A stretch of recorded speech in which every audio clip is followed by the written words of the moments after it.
Journalism is the album Baby Rose has been working towards for years. You can hear it in the confidence from track to track. This is an artist who knows exactly who she is. She trusted her instincts. She's also coming into this album with real momentum. She picked up her first Grammy from her work on Leon Thomas's Mutt. Shout out, he's got a track on here with her called Friends Again. Love that one.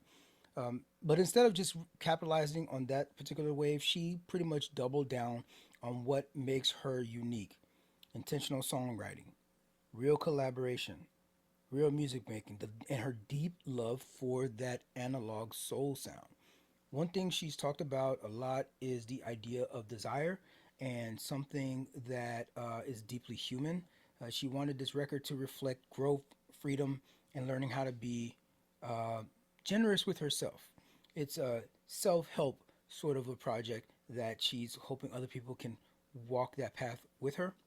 She's even described journalism as a response to a world where we're competing with AI music. I see it all the time in the music app that I use. I have to make a concerted effort. I have to make a conscious effort to get away from that stuff. Right? There's way too many artists that are putting in the work that have put in the years, and then like you go into you hit a new album comes out, you press it and you look into it and like this person's come out with 6 albums in 2025 and 4 albums in 2026. I'm like, that's your key indicator. This is an AI artist. There's no there's you could tell about the covers. There's like it's generated, right? There's no person that's really showing a face on there, so it's all like anonymous a little bit. And they need to do a better job at identifying what is AI generated music. Some people might be out there enjoying that stuff because they don't care about, they're just music consumers. That's why I talk about this all the time. The difference between music fans and music consumers. Music consumers don't care if it's made out from AI or what the artist did to make this a creative endeavor, or if it's a whole cohesive project. They don't care about that. They just want something to like get them through the gym, or get something to get them through a car ride to work, or just to be the background noise at a party that they're hosting or something like that. But she's knowing she's competing in that sort of environment, not let alone what other artists are doing. But definitely in this the digital super age that we're living in, she wants something that doesn't sound like a freaking machine. The rollout reflected this same sort of mindset. Intimate listening sessions, behind the scenes studios stories, and a run opening for Olivia Dean across the U.S. All of it helped shape this project. In fact, she says that when she found out she was going to be opening for Olivia Dean, she wrote this one track better. Again, just being hopeful, and it's like a defining moment for her. And it's a defining moment in the project. The first things that you'll probably notice when listening to this is the warmness of the album overall. It's like some really soulful, warm, like almost speakeasy kind of freedom and intimacy on this project. It's not done by accident. Baby Rose and her collaborators leaned into this analog tape vibe, giving the record a richness that feels natural. It's still polished, but it's not something that's like polished to perfection that loses those human the human touch to it. She kept the creative team tight and small, and people that are of the same sort of ilk. We're talking about like Leon Thomas is on here, El Mean is on here. She's got a track with who else we got on this thing? And band Wrecking Crew, right? Keeping that circle small, people that are the same vibe, same wavelength. You can tell these are relationships that are built over time because everything feels so freaking cohesive. A few production details worth mentioning. Of course, I mentioned a recording on the analog tape to keep the warmth and the depth feel.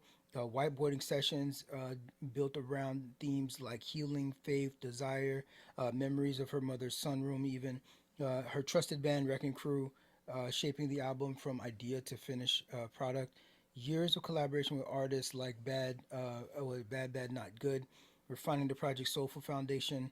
Uh, and even in that soulful foundation, you'll hear the the introduction and the hints to alternative R&B, to jazz, to gospel influences. Tracks like Better are dope one to check out. One of the album's biggest moments. She wrote it on the same day, like I said, when she found out she was going to be opening for Olivia Dean, and you can hear the feeling of stepping into something bigger and stepping into something better. Sunday is a dope one. It's warm, reflective, inviting. It feels like the emotional heartbeat of the album. Shout out to Self Care on this particular song. Shout out shout out to Self Care. So her self care is on a Sunday. She's talking about dancing and just like cooking and resetting on Sunday, because like all the ways that the world just like layered and layered and layered on top of her and just like beat her down throughout the week. And then on Sunday is a reset, just scraping up all those layers, like caring for herself. So shout out to Sundays. We should really definitely be reclaiming Sundays. There's this, the whole thing about what is it, the Monday blues. It's done real damage. It's done real damage in the sense that it's encroached on Sunday. It's encroached on our Sunday. Well, we got the weekend, so we're off work on Friday, and you get what, 2 days off, Saturday, Sunday. But you really don't get the full Sunday because people are already experiencing the dread of going to work on Monday. Depending on what time of day on Sunday, sometimes maybe around like 3, 4 o'clock, 3 or 4 o'clock on Sunday. So the rest of your Sunday is gone. It's not gone necessarily because you can still do stuff, but like mentally, you're already like, man, let me like start gearing up for what's to come on Monday when I got to go work, or I know I got a meeting. Oh man, I hate Monday meetings. Like, why you got an early meeting on Monday? It's cool after lunch on Monday. Boom, get everybody ready to go. But like Monday morning meeting, who has a meeting on Monday morning at 9 a.m.? Why would you do that? Why would you do? Are you not human? Are you not human? Do you not have a life of your own? Do you not have something to do? Do you not have like an identity outside of this company or this firm or this department that you work for? But because that Monday morning, you even check. Some people are even checking their emails, their work emails on Sunday evening. It's like, bro, just like enough of that. We need to reclaim Sundays and let Sunday be Sunday. And when you go to sleep, you wake up fine. You're back into Monday. But if anything, maybe prep for Monday on Friday, because you're still at work. Get everything ready. Get all your ducks in a row on Friday that you're gonna need to deal with on Monday, so you don't have to. Hey, I'll deal with it on Monday, and so you could have your full Saturday, full Sunday. So that's why I'm planting my flag, and shout out to Baby Rose for identifying that how important Sundays can be for, especially in this particular kind of society that we live in with the whole Monday through Friday kind of thing. 40 hours a week thing. It can be tough. So we need to reclaim back our Sundays. Is This Love is another dope track. This one is with El Mean. It's a thoughtful conversation about love, boundaries, and knowing your worth without ever feeling preachy. All My Love is bright, it's rhythmic, full of movement. It's one of those songs that naturally lift the energy. This is towards the end of the project, so she's going to go land a plane here with Jasmine Sonnet, which is a great way to close out an album. One of my favorite track though on this thing is Dressed Up in Metal. It's called Dressed in Metal. This is the fourth one on here. It goes a little something like, "You find me when I'm barely intact. Your dishes, but you can't take it back.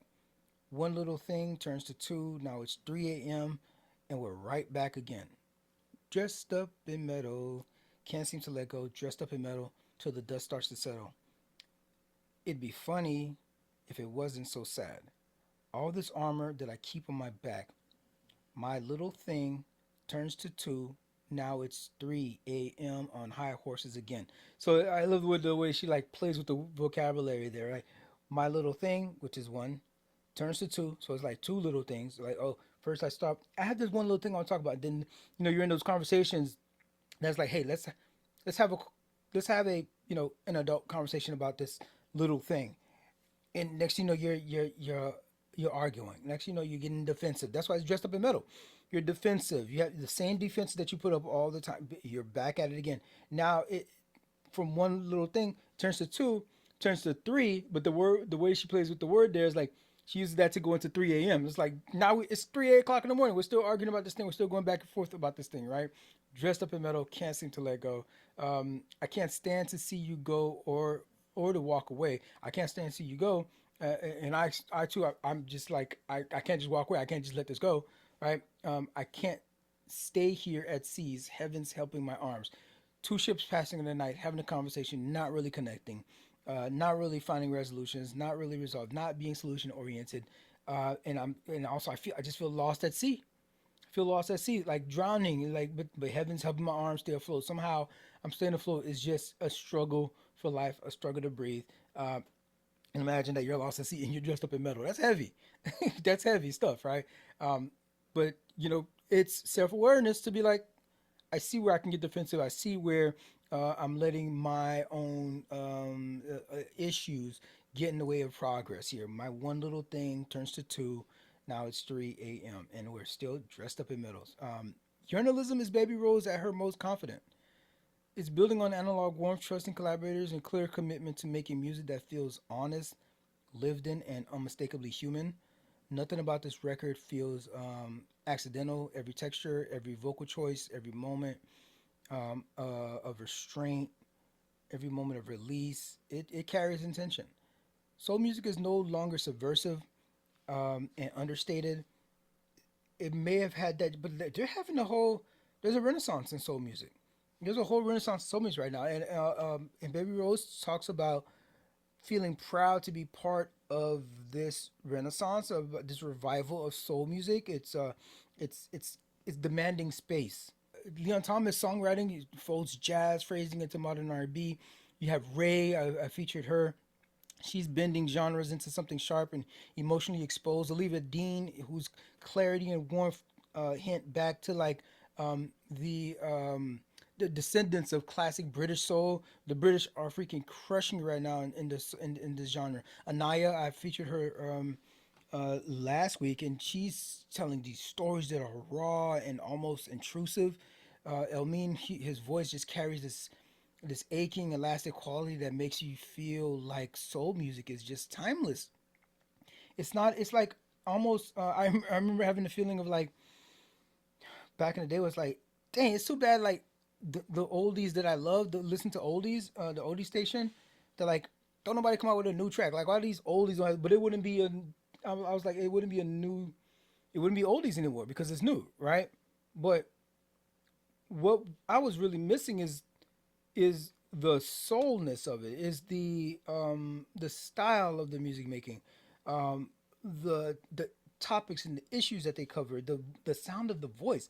Baby Rose has this like this bravado, this deep tenor that she sings in, even when she talks in her interviews. Yearnalism is the study of yearning in all of its forms. Well, all of the forms that I'm familiar with. And to be able to study that, it requires going through things and like having your fair share of love and heartbreak. And the way that her voice sounds, and you can imagine her singing, yeah, it sounds just like that. And she's carving out her own lane with that sound. She was just blessed with this unique ass voice. And she ended up being a singer. You could have this voice and maybe you do something else with it. She could have been an architect or something. But like to go into this, um, to go into this space, it is specific to select soul music because that's what your voice was meant for. She was born for this. Um, it's part of a surge in a lane that she's creating for herself. Yes, soul music is having a renaissance, but she's found her lane in that genre, and it's a space in and of itself. It's her own, uh, and I love the sound that from her first project to this. Um, this is an evening record. It's something that you probably throw on after you've had a long day. Maybe you're sitting on the porch and you finally got like a quiet moment to yourself, and realizing how much you need to maybe slow down, take a beat, and just do some self assessment. Um, Figure out where you may have gone wrong. Figure out where you need to draw some boundaries, and and maybe you're dressed up in metal, you didn't realize it, and take off some of those layers. The word that keeps coming back to me in listening to this project is vulnerability, right? Is being, it's vulnerable.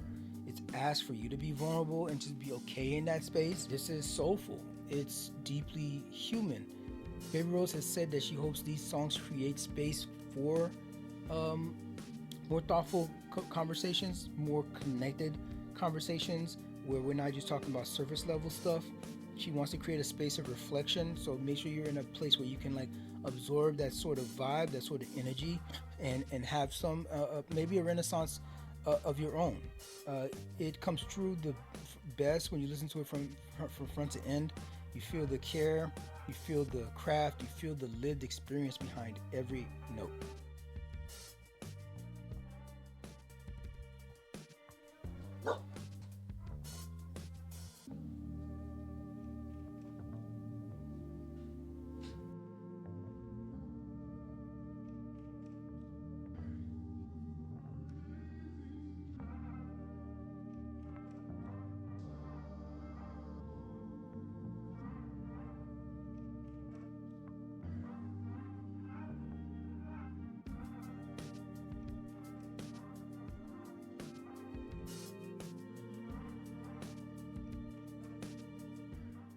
It's challenge day.